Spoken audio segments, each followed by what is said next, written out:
ليل مريح تنهدى يا صاحي كي تستريح وبث بسم اللہ الرحمن الرحیم۔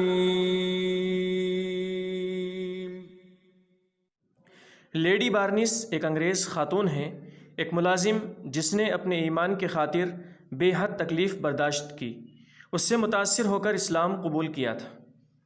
ایک 70 سالہ شخص جو ان کے ہوٹل کا ملازم تھا اور اس کی ثابت قدمی نے بارنس کو اسلام قبول کرنے پر مجبور کیا۔ اس بوڑھے ملازم کا صحت مند بیٹا اچانک انتقال کر گیا۔ وہ جنازے میں شرکت کرنے اور تسلی دینے ان کے گھر پہنچی۔ تمام تسلی بخش باتیں سننے کے بعد بوڑھے نے اطمینان سے آسمان کی طرف انگلی اٹھاتے ہوئے کہا، میم صاحبہ، یہ اللہ کا فیصلہ ہے۔ اللہ نے اپنی دی ہوئی نعمت واپس لے لی ہے، اس میں غم کی کیا بات ہے؟ ہمارا فرض ہے کہ ہر حال میں اللہ کا شکر ادا کریں۔ یہ الفاظ ہر کسی کے لیے حیران کن تھے۔ کچھ دنوں بعد بہو بھی مر گئی، ان کا پوتا یتیم ہو گیا۔ وہ اس وقت یہ سوچ کر اس کے گھر پہنچی تھی کہ بوڑھا اپنے بیٹے اور بہو کے بارے میں سوچ کر غمگین ہوا ہوگا، جو ایک چھوٹے سے بچے کو گود میں چھوڑ کر الوداع کہہ گئی ہیں۔ وہ انہیں کیسے تسلی دے سکتی ہیں؟ لوگوں کے درمیان سر جھکائے بیٹھنے والے اس بوڑھے آدمی سے تسلی کے الفاظ کہے۔ سکون سے سب کچھ سننے کے بعد اس نے سر اٹھایا اور آسمان کی طرف انگلیاں اٹھاتے ہوئے کہا، میم صاحبہ، کوئی بھی آدمی خدا کے فیصلے پر قابو نہیں پا سکتا۔ جو دیا وہ خود واپس لے لیا۔ ہم صرف دعا اور اللہ کا شکر ادا کر سکتے ہیں۔ کچھ دنوں کے بعد اس کا پوتا بھی انتقال کر گیا۔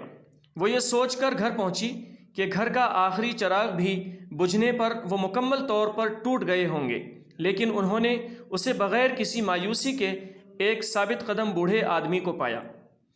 وہ اس کے پاس چلی گئیں اور انتہائی درد دل کے ساتھ دکھ بانٹے، لیکن اس کے الفاظ پہلے سے مختلف نہیں تھے۔ میم صاحبہ، یہ سب خدا کی مصلحت ہے۔ اس نے جو کچھ دیا ہے وہ اس نے واپس لے لیا ہے، اس میں ہمیں کیا ہے؟ اس لیے ہم کسی پر الزام نہیں لگا سکتے۔ ہمیں صرف اتنا کرنا ہے کہ ہم ہمیشہ اللہ کا شکر ادا کریں۔ ہم مسلمانوں کو اللہ کے فیصلے پر صبر کرنے کا حکم ہے۔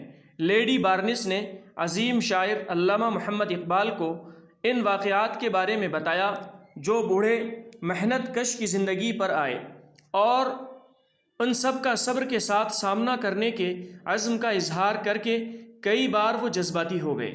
اس نے اپنا دایاں ہاتھ اٹھایا اور جذباتی آواز میں بولی، ڈاکٹر صاحب، اس بوڑھے کے جواب نے مجھے بہت متاثر کیا۔ اس کی انگلی آسمان کی طرف اٹھی، لیکن وہ میرے دل کو چیرنے والا تیر ثابت ہوا۔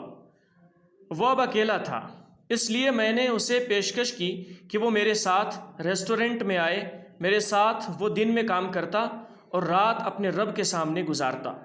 کچھ دنوں کے بعد اس نے قبرستان جانے کا فیصلہ کیا۔ مجھے تجسس تھا کہ وہ وہاں کیا کرے گا، کیا احساسات ہوں گے جب وہ اپنے خاندان کی قبروں کو دیکھے گا۔ قبرستان میں پہنچ کر جو قبریں خراب ہو رہی تھیں ان کو درست کرنا شروع کر دیا۔ تازہ ریت کو کھود کر قبروں پر ڈھیر کر دیا، پھر تھوڑا پانی لا کر قبروں پر چھڑک دیا، پھر وضو کیا اور دعا کے لیے ہاتھ اٹھائے۔ آخر ہم واپس آ گئے۔ اس سارے عمل کو دیکھ کر مجھے سکون محسوس ہوا۔ میرے دل میں جو آگ تھی وہ اچانک بھڑک اٹھی اور میں نے وہاں اور اسی وقت اسلام قبول کرنے کا فیصلہ کیا۔ اب میں جان گئی تھی کہ یہ سکون اس بوڑھے کا معیار نہیں تھا، بلکہ یہ اس کے دین کا معیار ہے۔ میں نے ان سے درخواست کی کہ مجھے اسلام کی تعلیم دینے کے لیے کوئی مسلمان خاتون لے آئیں۔